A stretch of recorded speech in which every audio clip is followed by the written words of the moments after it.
the music is mysterious and it's very low under my voice, so you can barely hear it.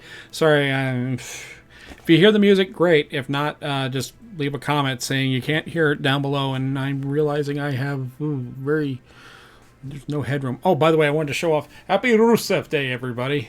Even though Rusev Day has been canceled, just like everything else. Let me lower this a bit. There we go. That's better. That's a little too much headroom. Yeah, holy. Okay. So I guess I'll fix that. I guess last night I started with a luchador mask on, and that was kind of fun. So I thought, you know what, let's keep up at it. I can't be doing the drinking every single night, guys. My liver will literally die on me. So looking over the hats I have nearby, this one looks to be the best for this situation. Yeah. All right. Now we're talking. That hurt. It's just flimsy plastic, not a real helmet, you dumbass. What are we doing tonight? Tonight, we are continuing our Hobbit reads, and we are going with Chapter 11, On the Doorstep. So, let's see, the dwarves got to Lake Town, they got fed, they got taken care of. It was a short chapter. Let's journey on to the Lonely Mountain. In 2 days going, they rode right up to the long lake and passed into the river running. That is a big-ass lake if it takes 2 days to row it. And now they could see all the Lonely Mountain towering, grim and tall before them. The stream was strong and they're going slow. At the end of the 3rd day, some miles up the river, they drew into the left western bank of disembarkment. And they were joined by horses with other provisions and necessaries and the ponies for their own use that had been sent to meet them. They packed what could have been the ponies and the rest made onto the store under a tent, but none of the men of the town would stay with them, for the night was so near in the shadow of the mountain. Not at any rate until the songs have come true, said they. It was easier to believe in Dragon and less easy to believe in Thorin in these wild parts. Indeed, their stories had no need for any guard, for if all the land was desolate and empty, so was their escort left them, making them swiftly down the river and shore paths, although the night was already dawning on. They spent a cold and lonely night, and their spirits fell. The first day they set out again. Balin and Bilbo rode behind, each leading another pony heavily laden beside them. The others were some way ahead, picking out a slow road, for there was no paths. They made northwest, slanting away from the river running, and dawning ever and nearer to a great spur in the mountain that was flung out southwards towards them. It was a weary journey, and a quiet and stealthy one. There was no laughter or song or sound of harps, and the pride and hopes which had stirred in the hearts of the strings of old songs at the lake died away to a plodding gloom. They knew that they were drawing near to the end of their journey, and it might be a very horrible end. The land about them grew black and barren, though once that Thorin told them it had been green and fair. There was little grass, and before long there was neither bush nor tree, and only broken and blackened stumps to speak of once long vanished. They were come to the desolation of the dragon, and they had come at the waning of the year. They reached the skirts of the mountain all the same, without meeting any danger or any sign of the dragon, other than the wilderness he had made about his lair. The mountain lay dark and silent before them, and ever higher above them. They made their first camp on the western side of the great southern spur, which ended in a height called Raven Hill. On this they had been an old watchpost, but they dared not climb it yet. It was too far exposed. Before setting out in the search to western spurs of the mountain of the hidden floor for which all the hopes rested, Thorin sent out a scouting expedition to spy out the land of the south where the great gate stood. For this purpose he chose Balin, Fili, and Kili, and with them Bilbo. They marched under the grey and silent cliffs to the feet of Ravenhill. There, the river, after winding a wide loop of the Valley of Dale, turned from the mountain onto its road of the lake, flowing swift and noisily. Its bank was bare and rocky, tall and steep above the stream, gazing out down from the narrow water, foaming and splashing among many boulders. They could see in the wide valley shadowed by the mountain's arms the gray ruins of ancient houses, towers, and walls. "There lies all that is left of Dale," said Balin. The mountain sides were green with wood, and the sheltered valley ranch, and pleasant of the days of the bells rang in that town. He looked both sad and grim as he said this. He had been one of Thorn's companions on the day the dragon came. They did not dare to follow the river much further towards the gate, but they went on beyond the end of the southern spur, until lying beyond a rock that could lead out and see the dark cavernous opening in a grey cliff wall. Between the arms of the mountain, out of it the waters of the running river sprang, and out of it there came a steam of a dark smoke. Nothing moved in the waste, save the vapor in the water, and every now and then a black and ominous crow. The only sound was the sound of stony water, and every now and then against the heart choke of a bird. Balin shuddered. This thing shudders. "Let us return," he said. "We can do no good here, and I don't like these dark birds. They look like spies of evil." "The dragon is still alive and in the halls under the mountain then, or I imagine from the smoke," said the Hobbit. "That doesn't prove it," says Balin, "though I don't doubt you are right. But he might have gone away some time, or he might be lying out in the mountainside keeping watch, and I still expect smoke or steams would come from out the gate, and the halls within must be filled with his foul reek."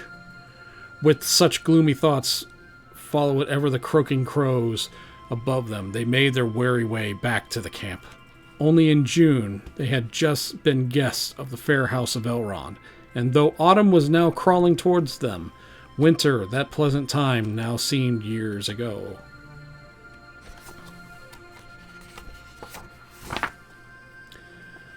They were alone in the perilous waste, without hope of further help. They were at the end of their journey, but now, as far as ever, it seemed from the end of their quest. None of them had much spirit left. Now, strange to say, Mr. Bilbo had more than others. He would often borrow Thorin's map and gaze at it, pointing out over the runes and the message of the moon letters Elrond had read. It was he that made the dwarves begin the dangerous search on the western slopes of the secret door. They moved their camp there to a long valley, narrower than the great dale in the south of the Gales, where the river stood and walled in the lower spurs of the mountain. Two of these were thrust forward west from a main mass in long, steep ridges that fell ever downward towards the plain. We're going to get a lot of landscape terminology here. Lots and lots of mountainous description. On the western side, there were fewer signs of the dragon's marauding feet, and there was some grass for their ponies. From this western camp, shadowed all day by cliff and wall until the sun began to sink beneath the forest. Day by day, they toiled in parties, searching for paths up the mountainside. If the map was true, somewhere high on the cliff at the valley's head must stand the secret door. Day by day, they came back to their camp without success. But at last, unexpectedly, they had found where they were seeking. Fili and Kili and the Hobbit went back one day down the valley and scrambled amongst the tumbled rocks at its southern corner. Sorry, excuse me. About midday, that was a water burp. Blah. About midday, creeping behind a great stone that stood alone like a pillar, Bilbo came on what looked like rough steps going upward. Following these excitedly, he and the dwarves found traces of narrow track, and often rediscovered, that wandered on the top of the southern ridge and brought them to the last of the still narrower ridge, which turned north across the face of the mountain. Looking down, they saw that they were at the top of the cliff in the valley's head, and were gazing down on their own camp below. Silently, clinging to the rocky wall on their right, they went in single file along the ledge until the wall opened, and they turned into a little steep-walled bay, grassy-floored, still and quiet. Its entrance, which they had found, could not have been from below because of overhang in the cliff, nor the further off because it was so small it looked like a dark crack and nothing more.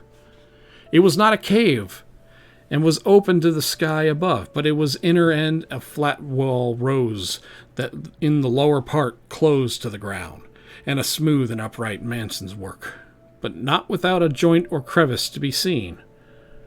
No sign that there was post, or lintel, or thrushwood, or any other sign of bar or bolt or keyhole.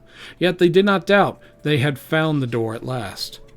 They beat on it. They thrust and pushed at it, implored it to move, and spoke fragments of broken spells of opening, and nothing stirred. At least tired out as they rested on the grass at its feet, and then evening began their long climb down. We're getting there. There was excitement in the camp that night. In the morning they prepared to move once more. Only Bofer and Bomber were left behind to guard the ponies and such stores as they had brought with them from the river. The others went down to the valley and up the newly found path and so to the narrow ledge. Along this they could carry no bundles or packs, so narrow and breathless it was, with a fall of 150 feet beside them onto the sharp rocks below. But each of them took a good coil of rope, wound tight around his waist, and so without last mishap they reached a little grassy bay. There they made the third camp, hauling it up what they needed from below with their ropes. Down the same way they were able to occasionally to lower one of the more active dwarves, such as Keeley, to exchange such news as there was or to take and share and guard below. While Bofer was hauled up to the higher camp, Bomber could not come up either of the rope or the path. "I am too fat for such fly walks," he said. "I should turn dizzy and tread on my beard. Then you would be 13 again. And the knotted ropes are too slender for my weight." Luckily for him, it was not true, as you will see. Okay. In the meanwhile, some of them explored the ledge beyond the opening and found a path that led higher and higher onto the mountain. They did not dare to venture very far that day, nor was there much use in it. Up out of the silence reigned, broken by no bird or sound except for that of the wind in the crannies of stone. They spoke low and never called or sang, for danger brooded in each rock. The others who were busy with the secret of the door had no more success. They were too eager or trouble about the runes or the moon letters, but tried without resting to discover where exactly in the smooth face of the rock the door was hidden. They had brought picks and tools and many other sorts from Lake Town, and they tried to use these, but when they struck at the stone, the handles splintered and jarred their arms cruelly, and the steel heads broke like bent lead. Mining work, they saw clearly, was no good against the magic that had shut this door, and they grew terrified, too, of the echoing noise. Bilbo found sitting on the doorstep lonesome and worrisome. There was not a doorstep, of course, really, but they used to call the little grassy space between the wall and the opening the doorstep in fun. Remembering Bilbo's words long ago at the unexpected party in his hobbit hole, when they said they could sit on the doorstep until they thought of something. And sit they think they did, or wandered aimlessly about, and glummer they became. Their spirits had risen a little at the discovery of the path, but now they sank into their boots, and yet they would not give it up any at all and go away. The hobbit was no longer brighter than the dwarves.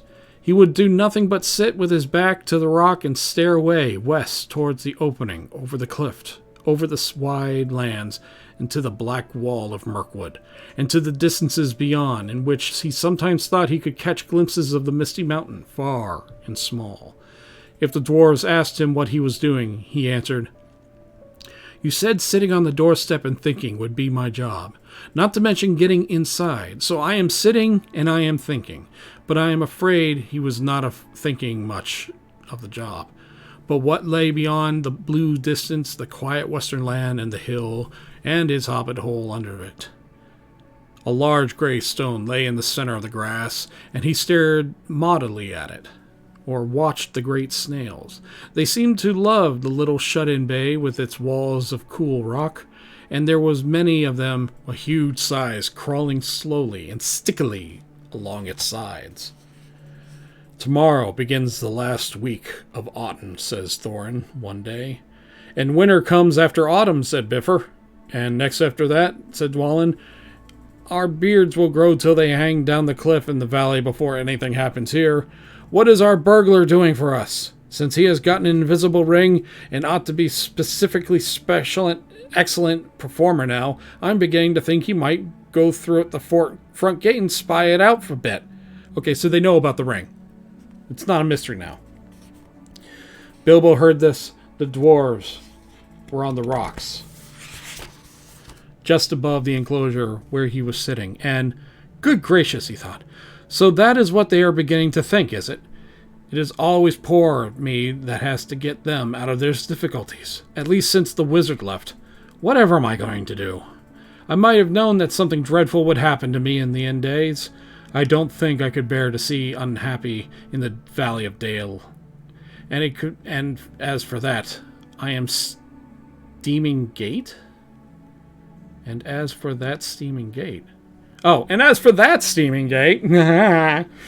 The night that he is very miserable and hardly slept. The next day the dwarves were all wandering off in various directions. Some were exercising the ponies down below, some were roving about in the mountainside. All day Bilbo sat gloomily in the grass bay, gazing at the stone or out west through the narrow opening. He had a strange feeling that he was waiting for something. Perhaps the wizard would suddenly come back, he thought. If he lifted his head, he could see a glimpse of the distant forest. As the sun turned west, there was a gleam of a yellow upon its far roof, as if the light caught the last pale leaves. Soon he saw the orange ball of the sun sinking towards the level of his eyes. He went to the opening, and there was a pale faint with a thin new moon above the rim of the earth.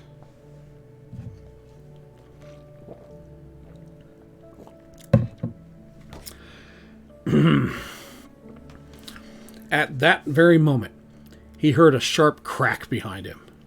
There, on the gray stone, in the grass, there was an enormous thrush, nearly coal-black, its pale yellow breast freckled with dark spots. Crack! It had caught a snail and was knocking it on the stone. Crack, crack! Suddenly Bilbo understood.